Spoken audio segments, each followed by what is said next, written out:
Welcome to my YouTube channel plain chemistry. इससे जो previous lecture था हमारे पास एनालिटिक सिस्टम में था 2, 4, 6 एनालिटिक सिस्टम कंप्लीट हुआ। अब हमारे पास जो next analytic system 8 analytic system है। तो 8 एनालिटिक सिस्टम के अकॉर्डिंग अगर हम देखते हैं तो एग्जांपल लेते हैं कॉर्ड का। कॉर्ड के अगर एग्जांपल की हम बात कर रहे हैं तो इस केसेस में हमें दिख रहा है कि फॉलो कर रहा है हमारे पास नॉन गलतोल को। तो कंपाउंड क्या होना चाहिए? Anti aromatic. लेकिन जब एनिमल स्टडी की गई तो हमें ये पता चला कि जो कॉर्ड है हमारे पास साइक्लोऑक्टा टेट्राइन, इसका शेप क्या होता है हमारे पास? Tub shape. इसी टब शेप को इस तरह से शो किया गया है, साइक्लिक स्ट्रक्चर के थ्रू शो किया गया है। टब शेप का क्या मतलब हुआ कि यहाँ पे प्लेनटी डिस्ट्रॉय हो रही है हमारे पास। प्लेनटी कैसे डिस्ट्रॉय है? देखो 1, 2, 3 और 4 नंबर ऑफ 4 हाइड्रोजन एटम्स के हमारे पास प्लेन से ऊपर है, जबकि 1, 2, 3, 4 नंबर ऑफ 4 हाइड्रोजन एटम मेरे पास क्या प्लेन से नीचे। इसके कारण क्या होगा? Plenty destroy. आप ऐसी बात कर सकते हो कि अप्रोक्सीमेट ये दोनों जो बॉन्ड एंगल है मेरे पास कितना आ रहा है? 90 90। ये भी क्या है? 90 और ये भी क्या है? 90। तो जो कॉन्जुगेशन मेरे पास इस तरह से होना चाहिए था, ये कॉन्जुगेशन मेरे पास क्या हो गया? रेस्ट्रिक्टेड हो गया due to lack of plenty. इसको हम 3D मॉडल से इजीली समझ सकते हैं। ये रहा आपके पास साइक्लोऑक्टा टेट्राइन। अगर मैं इस तरह से देखता हूं तो मॉलिक्यूल के प्लेन में मैंने थोड़ा इसको ऐसे कर दिया है कि आपको इजीली दिख रहा है साइक्लोऑक्टा टेट्राइन। इसके ऊपर एंटी एरोमेटिक दिखता है, लेकिन एनएमआर और एक्स-रे क्रिस्टलोग्राफी क्या बताती है कि मॉलिक्यूल क्या होता है? इस तरह से होता है। ये 3D मॉडल है। तो इसके अकॉर्डिंग 1, 2, 3, 4 प्लेन मतलब प्लेन को टच कर रहा है। तो 1, 2, 3, 4 मॉलिक्यूल प्लेन में, बट 1, 2, 3, 4 1, 2, 3, 4 ये क्या हो गया? नॉन प्लेन में। दैट मींस बोल सकता हूं प्लेन से क्या है? ये प्लेन से 4 ऊपर है और ये क्या है? प्लेन में है। तो यहां से लेके इस तरफ जो कॉन्जुगेशन जा रहा था, यहां से ये कॉन्जुगेशन क्या हो गया? रेस्ट्रिक्टेड हो गया। तो मॉलिक्यूल क्या हो गया? प्लेन में ना रहते हुए किस में चला गया मॉलिक्यूल? प्लेन, नॉन प्लेन में। ये क्या था? प्लेन में। इस मॉलिक्यूल को प्लेन में है, ये मॉलिक्यूल किस में चला गया? नॉन प्लेन में। तो मॉलिक्यूल एंटी एरोमेटिक ना होते हैं, क्या हो गया? Non aromatic compound. ऐसे ही हम 10 एलिमेंट सिस्टम की बात करते हैं तो 10 एलिमेंट सिस्टम में नंबर ऑफ कार्बन कितने होंगे? 10। ये हकल रूल को फॉलो करता है 4n + 2 पाई। तो इसके अकॉर्डिंग हमारे पास क्या होना चाहिए? Compound aromatic. But internal hydrogen repulsion के कारण जो रिंग्स होगी, एक अबव द प्लेन चली जाएगी और एक बिलो द प्लेन।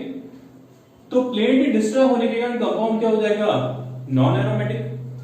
तो नॉन प्लेनर स्ट्रक्चर्स को अगर हम प्लेनर स्ट्रक्चर में कन्वर्ट करें तो 3 मेथड हम यूज करते हैं, क्योंकि क्या है? नॉन एरोमेटिक को अगर एरोमेटिक में कन्वर्ट करते हैं तो लेस स्टेबल से मॉलिक्यूल कन्वर्ट हो जाएगा मोर स्टेबल में।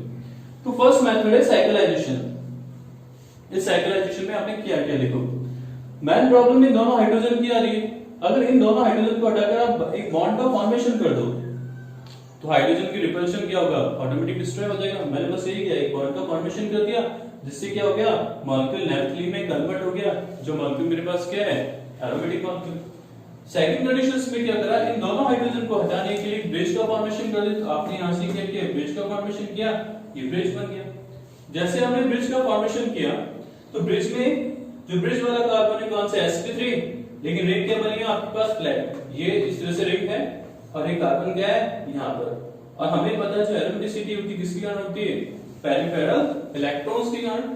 तो कॉन्जुगेशन हमारे पास क्या हो गया? कंटिन्यू रहेगा। इस प्रोसेस को हम बोलते हैं bridging. That means formation of bridge.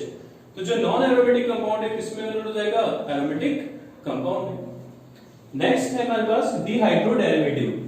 Dehydro derivatives में क्या होगा? आपको कोई सा भी एल्कीन आप ले लो, जैसे फॉर एग्जांपल मैंने इस एल्कीन को लिया, H2 को रिमूव करना है।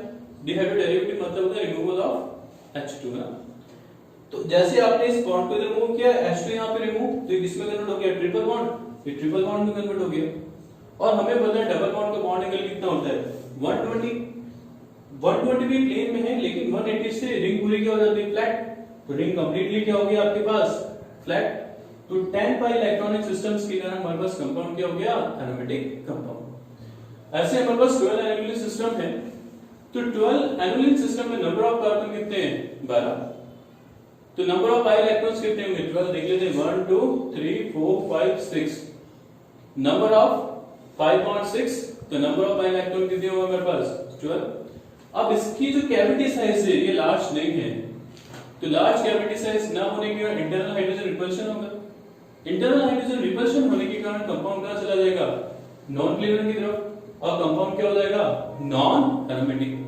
फिर सेम क्वेश्चन अराइजेस होता है कि जब आपके पास नॉन प्लेनर हो गया तो प्लेनर में कैसे कन्वर्ट करेंगे, तीन प्रोसेस, अगेन साइक्लाइजेशन, ब्रिजिंग, और एक क्या है, डिहाइड्रो डेरिवेटिव का आप यूज कर सकते हो। देखो मैन प्रॉब्लम किसके कारण है, हाइड्रोजन के कारण है, तो आपके पास रिपल्शन हो रहा है और प्लेनिटी डिस्ट्रॉय हो रही है ना, तो हाइड्रोजन को हटा दो आप। तो हाइड्रोजन को हटाने के लिए आपने क्या करा, एक एडिशनल बॉन्ड लगा दिया, ठीक है, जैसे यहाँ पे किया था इन दोनों हाइड्रोजन को हटाने के लिए साइक्लाइजेशन में एडिशनल बॉन्ड लगा दिया था, यहाँ पर भी क्या एडिशनल बॉन्ड लगा दिया। तो इसके अकॉर्डिंग क्या हुआ, 12 एनालिन सिस्टम, यहाँ पे प्लेन नहीं था और यहाँ पर क्या हो गया, प्लेन हो गया, तो नॉन हकल रूल को फॉलो करेगा। तो 12 बाय एनालिन सिस्टम होने के कारण मेरे पास कंपाउंड क्या हो गया, एंटी एरोमेटिक। सेकंड प्रोसेस है ब्रिजिंग, क्या ब्रिजिंग लगा दो, तो मैंने क्या करा, इन दोनों बीच के बीच में ब्रिज का फॉर्मेशन कर दिया। नंबर ऑफ इलेक्ट्रॉन काउंट कर लेते हैं, 1 2 3 4 5 और 6, तो टोटल नंबर ऑफ इलेक्ट्रॉन मेरे पास क्या हुए, 12 by electron, that means 6 by 1। ये अगेन क्या हुआ, sp3, लेकिन ये रिंग क्या अभी भी फ्लैट बनी हुई है, कैसे देखो आप, ये रहा आपके पास ना structure. Number of carbon count कर लेते हैं, 1 2 3 4 5 6 7 8 9 10 11 और 12, ठीक है बिल्कुल। 5 बॉन्ड पे काउंट कर लेते हैं, 1 2 3 4 5 6, ये भी ठीक है। अब देखो ये मैंने ब्रिज का फॉर्मेशन कर दिया, ये रहा ब्रिज है ना, ये बताओ, तो ब्रिज के फॉर्मेशन से प्लेन को डिस्ट्रॉय नहीं हुए, मॉलिक्यूल अभी भी किसमें आपके पास, प्लेन में। आप चाहो तो इसको इस तरह से भी लिखें, मॉलिक्यूल अभी भी किसमें, प्लेन में है, तो कॉन्जुगेशन इजीली क्या होगा, इस तरह से जाएगा, ये आपके पास 5 बॉन्ड है, आगे क्या करेगा, मूव करता जाएगा, दैट मींस कॉन्जुगेशंस क्या हुआ आपके पास, डिस्ट्रॉय नहीं हुआ है। तो जो 12 बाय एनालिन सिस्टम होगा, ब्रिज होने के कारण वापस हमारे पास किसमें होगा, ये एंटी एरोमेटिक कंपाउंड। वापस वही किया आपने, अभी इंटरनल हाइड्रोजन रिपल्शन था, डिहाइड्रो डेरिवेटिव से आपने क्या करा, वापस एक 180 बॉन्ड का फॉर्मेशन किया। जैसे 180 डिग्री पे फॉर्मेशन हुआ, अगेन रिंग क्या होगी हमारे पास, फ्लैट, इससे ऐसे ही बनाया गया है, ठीक है, लेकिन ओवरऑल रिंग हमारे पास क्या है, फ्लैट। तो ये भी हमारे पास क्या हो गया compound, anti aromatic compound.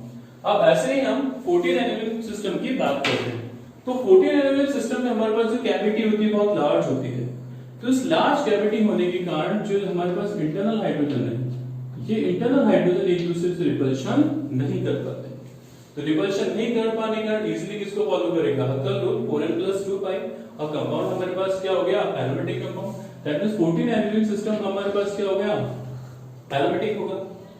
Next addition और देख लेते हैं, इन 4 हाइड्रोजन है, अभी भी आपने क्या किया, तो ये हमारे पास 14 एनालिन सिस्टम कंप्लीट हुआ। अब हमारे पास जो नेक्स्ट एनालिन सिस्टम है 16 है, 18 और 20, उसको देखते हैं ना, तो मैं इसको थोड़ा रब कर देता हूं।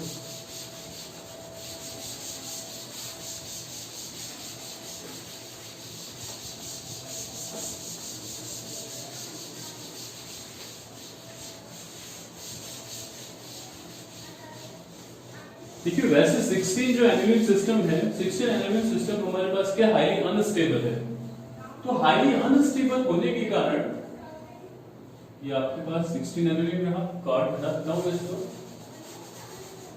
अपन वापस में 18 पढ़ेंगे, इसको 18 कर देता हूं और इसको कर देता हूं 20।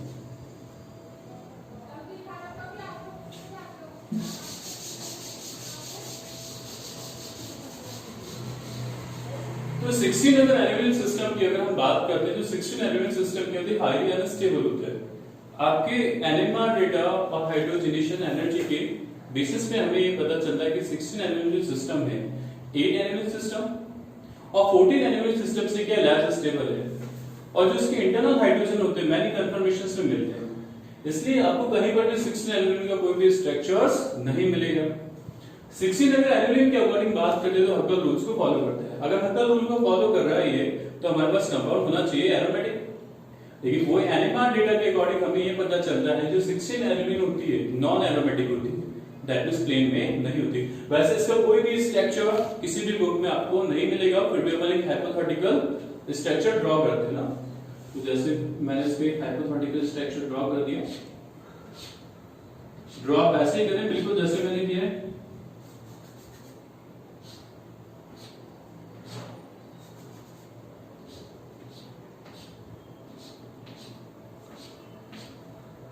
ये आपको कहीं बुक में नहीं मिलने वाला स्ट्रक्चर। ठीक है, काउंट कर लेते हैं कि 16 नहीं आनी है। 1 2 3 4 5 6 7 8 9 10 11 12 13 14 15 और 16। Let us take alternate pi bond लगा देते हैं उसमें। Double bond single bond, double bond single bond, double single double single double, और ये आपके पास क्या गया डबल बॉन्ड। अब इसमें क्या है, बहुत सारे हाइड्रोजन, जैसे ये हाइड्रोजन प्रेजेंट है, ये हाइड्रोजन है, यहाँ पर हाइड्रोजन है, यहाँ पर हाइड्रोजन है और ये हाइड्रोजन। इन जो हाइड्रोजन से इन हाइड्रोजन का कन्फर्मेशंस क्या होता है, एक से ज्यादा फॉर्म में एग्जिस्ट करता है और सभी फॉर्म हमारे पास क्या है, अनस्टेबल है। सभी फॉर्म अनस्टेबल होने के कारण कोई सा भी इसका फिक्स्ड स्ट्रक्चर्स हम ड्रॉ नहीं कर सकते। और सेकंड कंडीशन मैंने क्या बताया कि जो 16 एनुलिन सिस्टम है लेस स्टेबल है, किससे, 8 एनुलिन सिस्टम से और 14 एनुलिन सिस्टम से, इसलिए आपको इसका कोई भी स्ट्रक्चर्स नहीं मिलता है। अब हम पढ़ते हैं 18 और 20 एनुलिन स्ट्रक्चर। तो ये 18 एनुलिन सिस्टम है। अगर 18 एनुलिन सिस्टम की बात करें तो किसको फॉलो कर रहे हैं हमारे पास, हकल रूल को। हकल रूल को फॉलो करने के कारण 18 एनुलिन सिस्टम हमारे पास क्या होगा, एरोमेटिक। कोई भी इंटरनल हाइड्रोजन रिपल्शन वाला यहाँ पे प्रॉब्लम हमारे पास क्रिएट नहीं होगा। क्यों, क्योंकि लार्ज गेट ऐसे 20 का हम स्ट्रक्चर ड्रॉ करते हैं। तो 20 का स्ट्रक्चर कुछ ऐसे ड्रॉ है।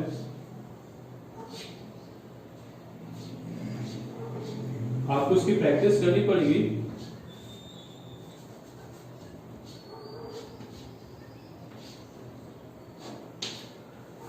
ओके, तो देख लेते हैं। ये ओपन एलिफेंट लाइक स्ट्रक्चर है 20 का ना, जैसे एलिफेंट है, दोनों आगे वाले पैर और पीछे वाले पैर आराम से ओपन करके रखा है। तो ये 20 एनुलिन है, 20 annulene like a open elephant structure मतलब। काउंट कर लेते हैं 20 बनाए 1 2 3 4 5 6 7 8 9 10 11 12 13 14 15 16 17 18 19 और मतलब ठीक बना। कॉन्जुगेशन यूज कर देते ऑल्टरनेट। जैसे आपने इसको ऑल्टरनेट कॉन्जुगेशन यूज किए ना, हमारे पास फाइनली स्ट्रक्चर्स ये बना।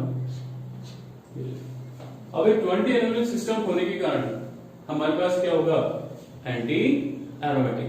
क्यों, क्योंकि अगर आप 4n प्लस 2 पाई के अगर बात नहीं कर सकते हम, तो अगर आप यहाँ पे 4n पाई की अगर बात करते हैं, है ना, तो 4n पाई के केस में हमारे पास क्या होगा, n की वैल्यू कितनी होगी 5, that is number of pi electrons हमारे पास कितने आएंगे 20 पाई इलेक्ट्रॉन्स, और कंपाउंड क्या हो जाएगा एंटी एरोमेटिक।